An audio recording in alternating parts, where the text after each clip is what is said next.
At the beginning of the 20th century, the world was experiencing a period of intense confidence in human progress. Engineering was advancing rapidly, driven by new materials, innovative techniques, and an almost absolute belief that science could overcome any obstacle imposed by nature. Bridges, skyscrapers, and massive infrastructure projects emerged as symbols of power, intelligence, and technological dominance. It was within this mindset that the idea of the Tacoma Narrows Bridge was born, in the state of Washington, United States. The region urgently needed an efficient connection across the Tacoma Narrows Strait, which separated communities and limited economic and social development.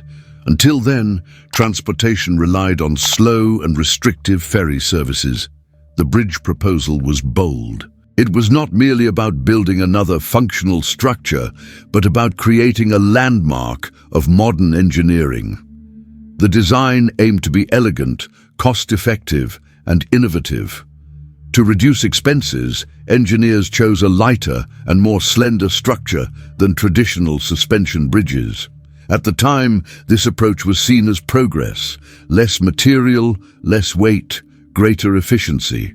The bridge was designed to appear almost floating above the strait.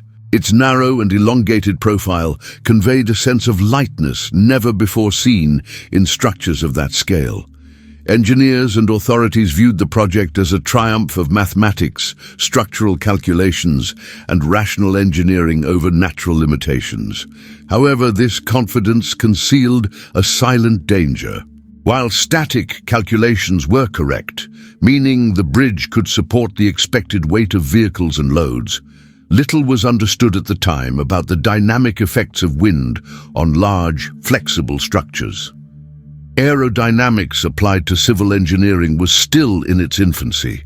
Even during construction, warning signs began to appear. The bridge showed visible oscillations when moderate winds blew through the narrows. Workers and residents noticed the deck moving in unusual ways. Still, these movements were treated as curiosities rather than real threats. The bridge was inaugurated in July 1940 amid great celebration. To the public, it symbolized the future. To engineers, it was proof that modern engineering could be lighter, cheaper, and just as safe. Few imagined that in less than 4 months, this masterpiece would become one of the greatest warnings in engineering history. Nature, silent and patient, was simply waiting for the right moment to show that it had not been properly understood. The design of the Tacoma Narrows Bridge reflected a significant shift in engineering thinking at the time. Traditionally, suspension bridges were built with heavy structures, reinforced by large steel trusses beneath the deck. These trusses increased stiffness, reducing lateral and vertical movements caused by wind and traffic. However, this type of construction was expensive, required large amounts of steel, and significantly increased the total weight of the structure. In an effort to cut costs and present a more modern solution, the engineers responsible for Tacoma Narrows decided to eliminate traditional trusses and replace them with solid plate girders. This choice made the deck thinner and visually elegant, but it also drastically reduced the structural stiffness of the bridge. The result was an extremely flexible structure, something that at the time was considered acceptable and even desirable. Flexibility was seen as a way to absorb forces, not as a vulnerability. The problem was that the calculations used in the design focused heavily on static loads, the weight of vehicles, the deck itself, and the support towers. Wind, when considered, was treated merely as a constant lateral force, not as a dynamic, variable, and potentially destructive phenomenon. At that time, very little was known about the interaction between airflow and long, flexible structures. Concepts such as turbulence, vortex shedding, and aeroelastic instability were not yet part of standard civil engineering education. Wind tunnel testing, now mandatory, was rare and virtually non-existent for bridges of this size. During construction, some engineers began to notice that the bridge reacted unusually to wind. Constant vertical oscillations appeared even on seemingly calm days. These vibrations caused no immediate damage, but were uncomfortable and drew attention. Nevertheless, the project moved forward without major revisions. The prevailing belief was that mathematical calculations alone were sufficient to ensure safety.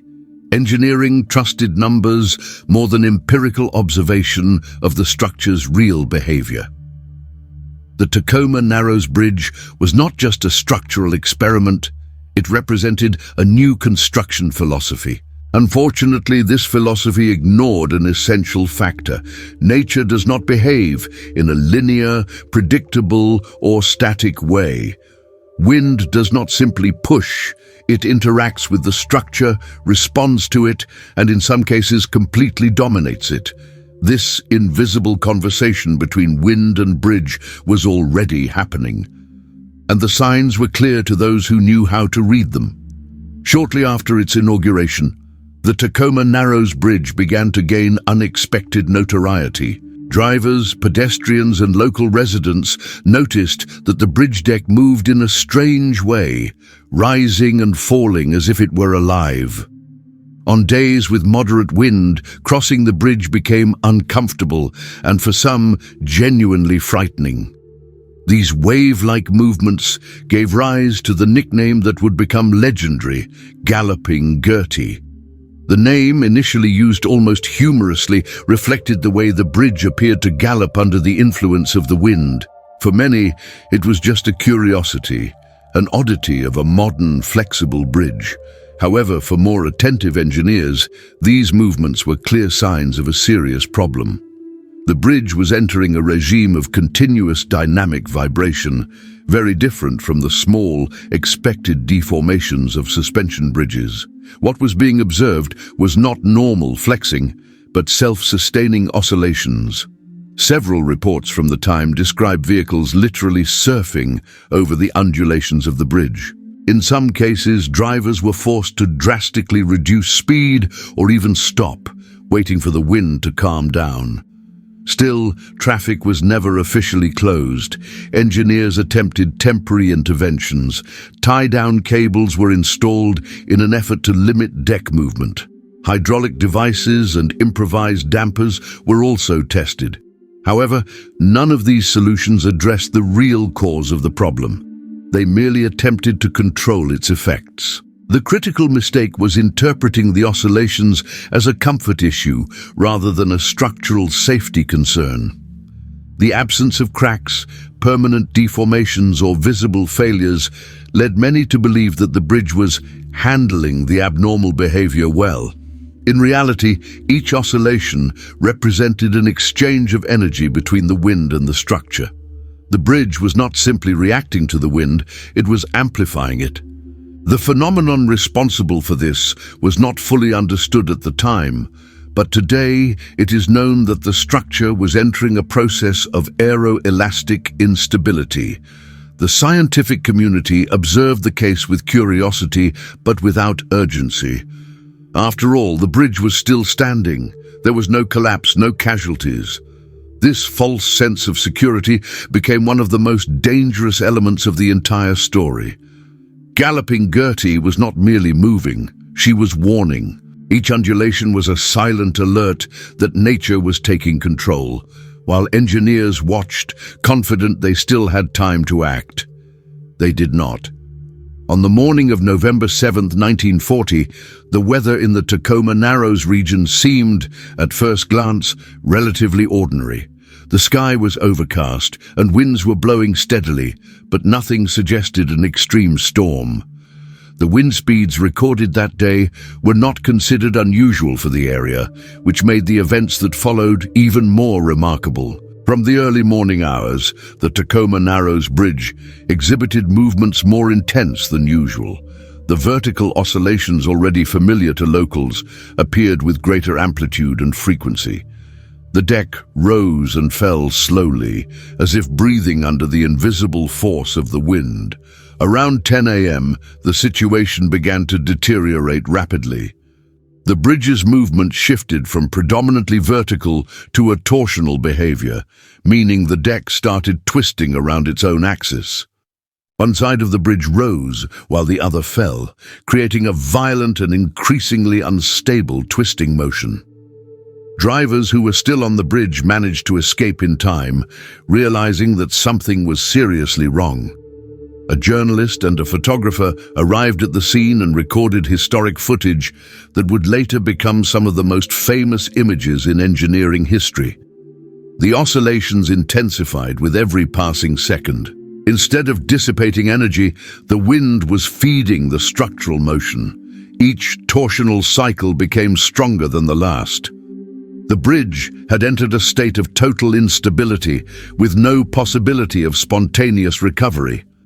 At a certain point, parts of the deck began to fail. Panels broke loose and were thrown into the narrows below. Within minutes, one of the main spans collapsed completely, dragging suspension cables and entire sections of the structure with it. The collapse was fast, brutal, and quietly definitive. There were no explosions, no external impacts, just wind, constant, persistent, and relentless. The bridge, once celebrated as a triumph of modern engineering, was now destroyed. Miraculously, no human lives were lost. A dog, unfortunately, did not escape and became the only casualty of the disaster. Even so, the psychological and symbolic impact was devastating. For the first time, the world witnessed a major engineering structure defeated not by extreme force, but by a poorly understood natural phenomenon. The fall of Tacoma Narrows was not merely a structural failure. It was the collapse of excessive confidence in humanity's ability to control nature without fully understanding it. Soon after the collapse of the Tacoma Narrows Bridge, engineers, physicists, and researchers from multiple disciplines began deeply analyzing what had happened. The world needed answers. It was not enough to say it was the wind. Wind had always existed, and many other bridges withstood even harsher conditions. What made Tacoma Narrows different? At first, many believed the collapse was caused by resonance, when an external force matches a structure's natural frequency, amplifying its motion. While this concept helps explain certain types of vibration, it was not sufficient to account for the extreme behavior observed that day. As studies advanced, it became clear that the true culprit was a far more complex phenomenon: aeroelastic instability, specifically torsional flutter. Unlike simple resonance, flutter occurs when airflow continuously interacts with a structure, feeding its oscillations instead of damping them. In the case of Tacoma Narrows, the narrow shape and solid plate girders created something akin to a giant wing. The wind flowing around the deck did not move uniformly. It separated, formed low-pressure zones, and returned with force, pushing the bridge alternately from side to side. With each cycle, the structure fed energy back into the airflow, creating a continuous amplification loop. This process turned the wind into an invisible engine. Stronger wind was not necessary, only steady wind in the right direction. The bridge began oscillating torsionally, with one side rising while the other fell, exactly as seen in the historic footage. Another critical factor was the lack of structural damping. Modern bridges include systems specifically designed to absorb vibrational energy and dissipate it safely. Tacoma Narrows, being extremely light and flexible, had virtually no natural or artificial mechanisms to stop the growth of oscillations. Additionally, the absence of wind tunnel testing prevented engineers from observing this behavior before construction. Today, scaled models undergo rigorous aerodynamic simulations precisely to identify risks like this.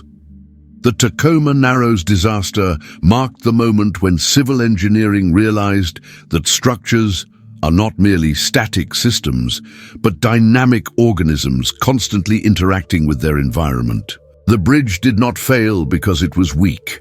It failed because it responded dangerously to a stimulus that was not understood. The collapse was not an isolated mistake.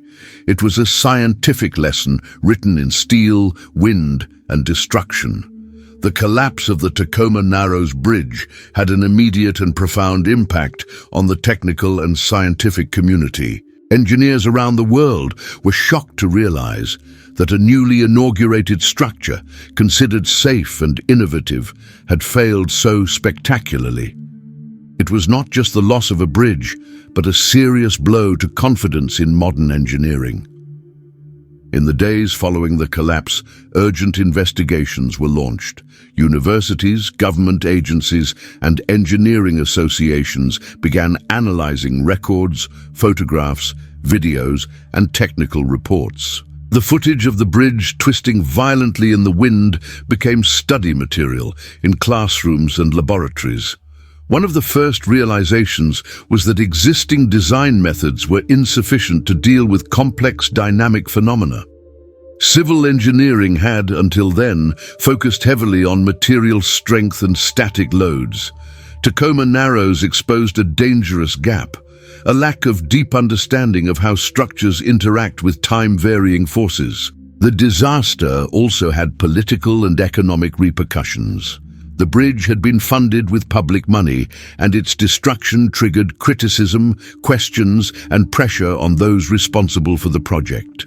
While no severe direct punishments were imposed, the professional reputations of many involved were significantly damaged. At the same time, a rare and valuable sentiment emerged within engineering: humility. For the first time on a large scale, the technical community publicly acknowledged that nature had been underestimated.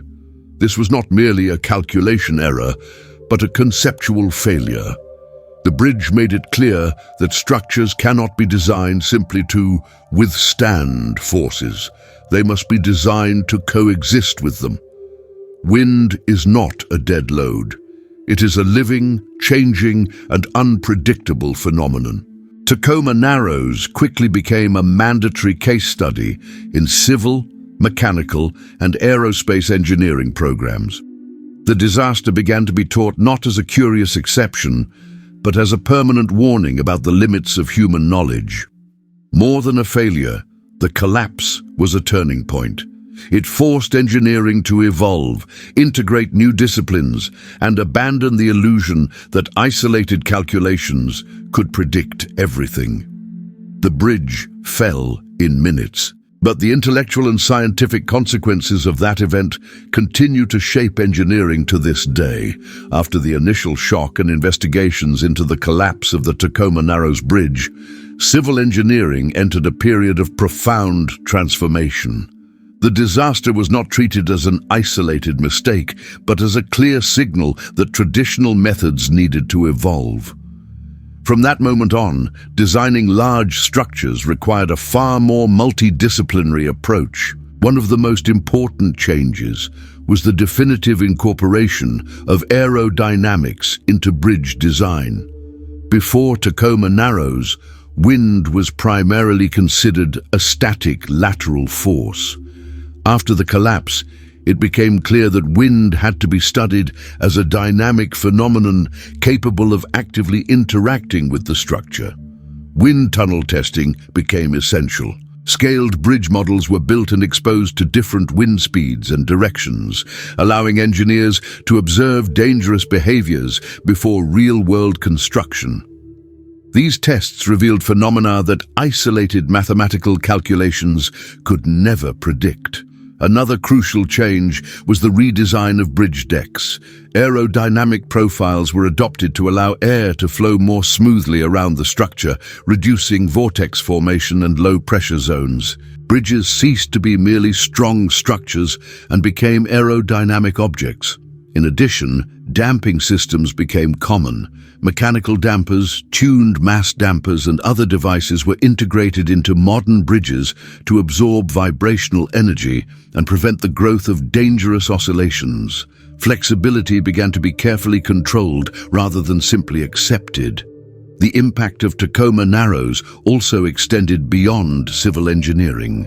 Fields such as mechanical engineering, Aerospace engineering and applied physics began collaborating more closely in the study of wind-exposed structures. The idea that a single discipline could solve complex problems was definitively abandoned.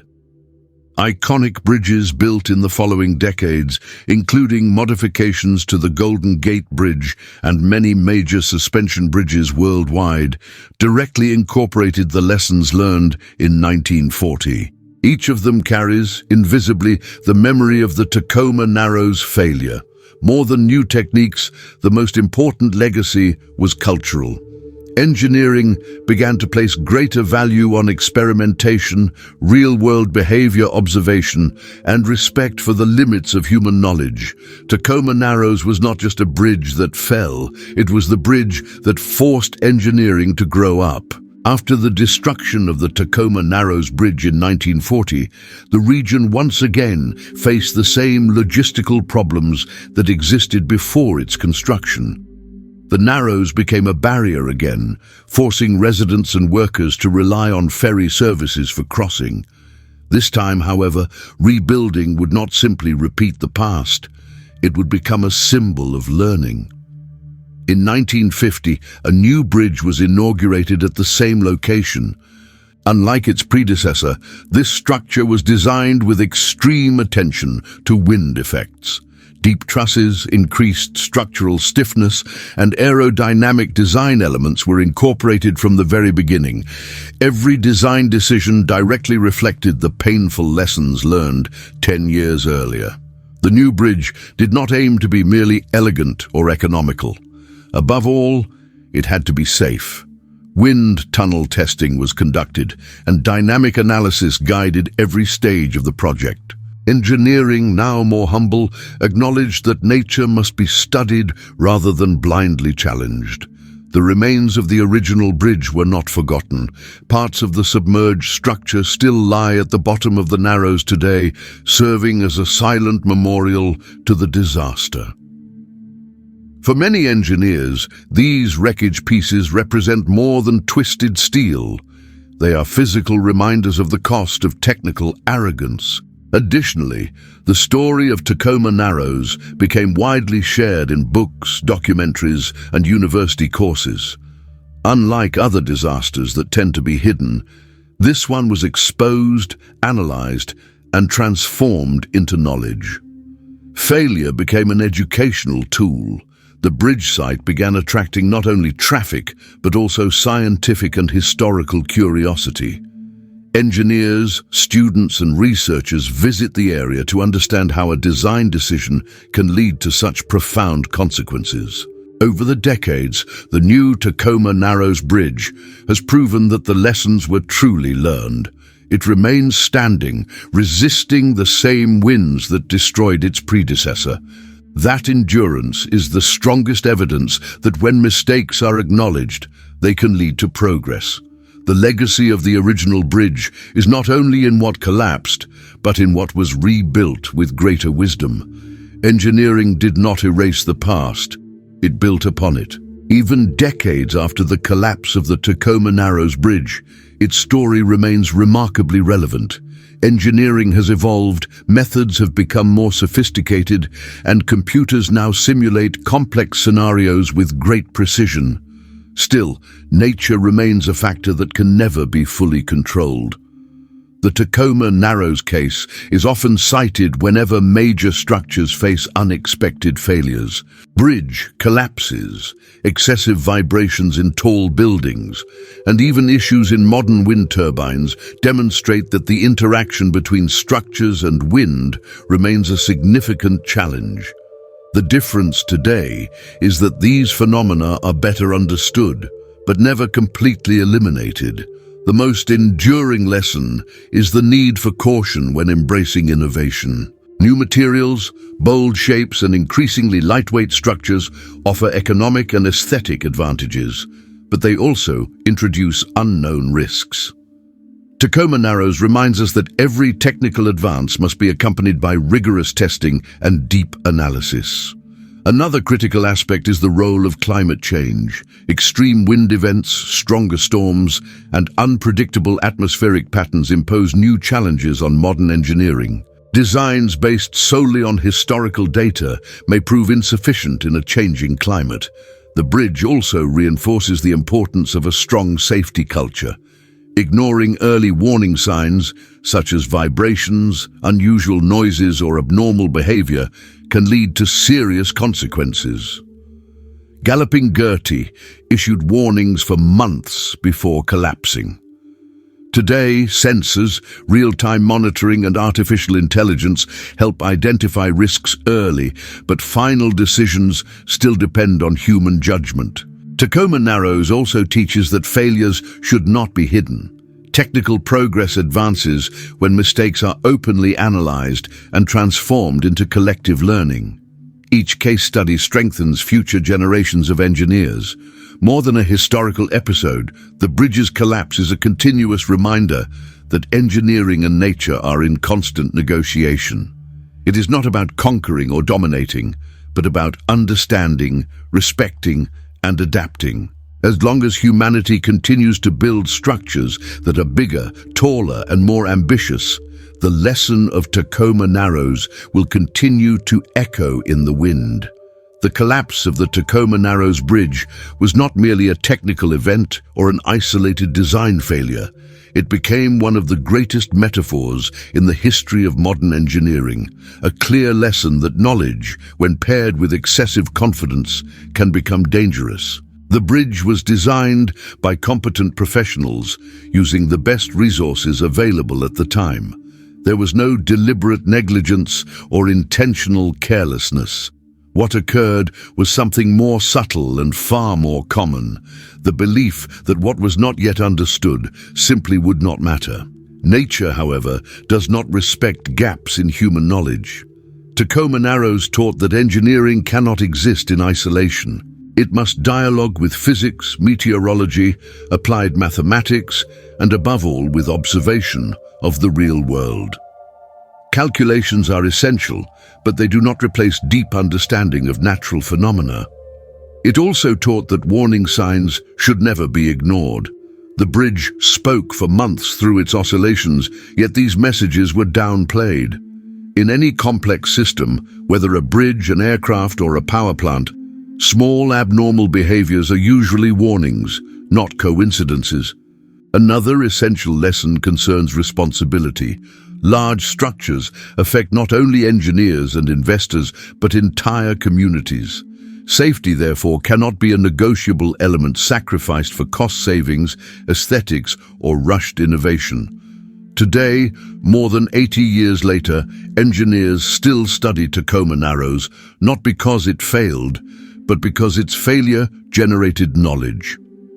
Every safe bridge built since then carries directly or indirectly the lessons learned on that windy day in 1940. The story of Tacoma Narrows reminds us that true progress does not come from denying mistakes, but from the courage to confront them. Engineering advances not when it believes it has all the answers, but when it learns to ask the right questions. In the end, the greatest lesson left by that bridge is not in the submerged wreckage or the historic footage. It lies in the shift in mindset that has saved countless lives ever since. When engineering learns to listen to nature, it stops fighting it and begins building alongside it.